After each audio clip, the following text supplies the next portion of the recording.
Isa sa mga pinaka-goods and then parang balance lang sa budget natin. Talagang solid. Sa halagang 60 pesos, meron ka ng mid-grown burger. Ano ba yung mid-grown burger?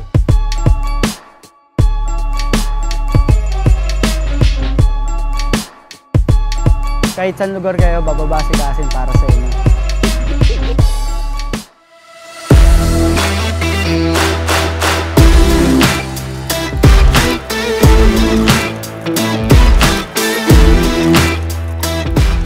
Hi, my name is Jers Allen. Tawagin nyo na lang ako ng Jers kasi ayun yung karamihan ng tawag sa akin dito sa street namin, tsaka sa mga tropa. Actually, nagsimula siya nung March eh. Ang mindset ko talaga kasi mag-business, business-minded talaga ako eh. Start na siguro nung high school, kung ano-ano nang tinitinda ko nun eh. Ganun yung mga naging senaryo ko. Kasi ang naging side hustle ko rin yung mga habang nagtatrabaho ako. Yung stress na, imbis na good stress nang makikita mo sa sarili mo, nagiging bad stress. Kasi lagi kong tinatatak sa isip ko pag nagkakatrabaho ako. Sabi ko, ba't kailangan ko pa magtrabaho? Ba't kailangan ko magpaka-stress sa hindi ko naman makukuha bandang huli? Eh ba't hindi na lang ako makapag-stress para sa sarili ko? Diba? Stressin yung sarili ko, at least alam ko kung ano yung gagalawan ko, di ba? Hindi para sa ibang tao yung gagalawan ko. Kumbaga para sa sarili ko. Kumbaga kailangan mo rin kasi ng ano eh. Kailangan mo rin lagyan ng value yung sarili mo. Kailangan parang pakiramdam mo. Pwede kang makipagsabayin sa matataas na tao. Kasi sa gantong larangan ng business natin, hindi pwede mahiya ka eh. Kumbaga talo ka sa lipunan pag mahiya ka sa katawan mo. Masarap, madaming gulay, tsaka malasa yung patty.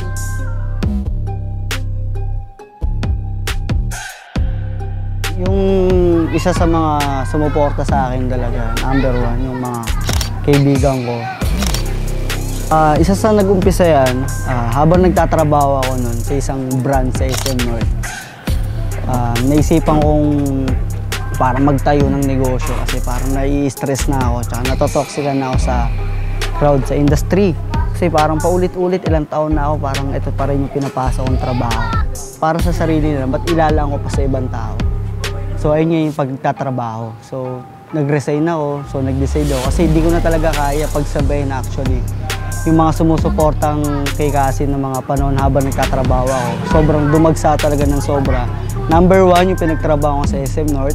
And then sa Grand, so halos ata ng mall Quezon City, Manila, hinawakan na ni Cassie for supplying delivery natin pag umo-order sila.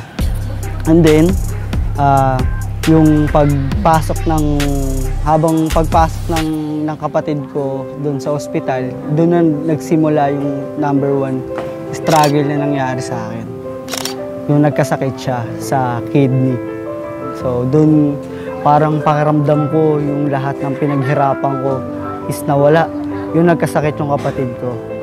Siyempre, dahil sinubok naman tayo ng tadhana at panahon, nilaban pa rin natin siya hanggang sa mabuhay at isa sa mga pinakakasalamat ko na bakit hanggang ngayon is nagiging okay yung kapatid ko. Dahil sa mga tulong ng mga tao. And then number one, pinagkatiwalaan nila si Cassie na pumasok sa buhay nila.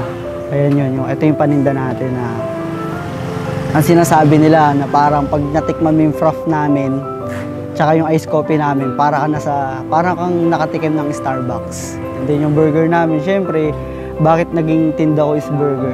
Mahilig kasi akong kumain ng, syempre, parang quarter pounder na burger. Syempre, hirap na banggitin yung pangalan kasi isa sa mga naging inspirasyon yun. Basta yun, sobrang sikat na burgeran nun. Tsaka yun yung naging inspirasyon ko. Ayan, yung niluluto natin na plain pero solid yung patty natin. So kasi may mga patty kasi na luminipis, di ba? Alos lumilit. Ito sa atin, solid yung patty na ginamit natin dito. Tsaka yung talagang kinahihiligan natin kapag siyempre medyo may mga budget, yung FG natin na tinatawag na burger, FG Burger. Cassie FG Burger. So alam nyo na yun kung ano ibig sabihin nun. Ayun naman, pure cheese. Sobrang cheese yung ginamit natin is pure talaga, hindi siya basta na ginawa. Hindi siya tinipid, makikita nyo naman kung anong klaseng cheese yung ginamit natin. sobrang solid. Tapos yung kung barkada meal naman yung gusto nyo, meron tayong tagwa 199 na burger, which is pang 4 to 5 person siya actually. Kasi sa halagang 199, meron ka ng barkada na pagkain, pang FT nyo pag gusto nyo ng FT. Diba? Pagtapos nyo gumenggeng, let's go.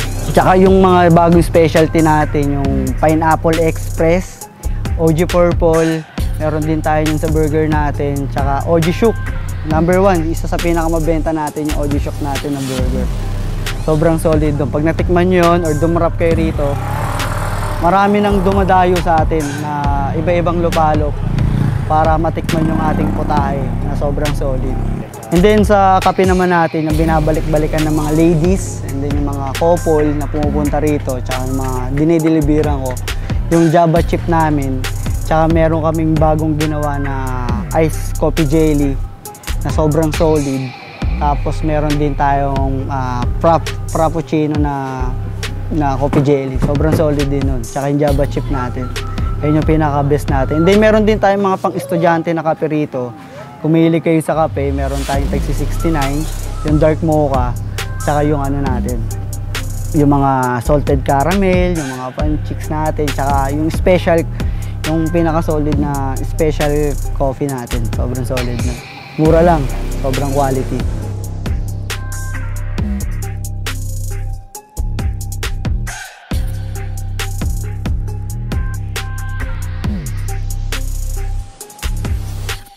Kahit saan lugar kayo, bababa si Kasin para sa inyo.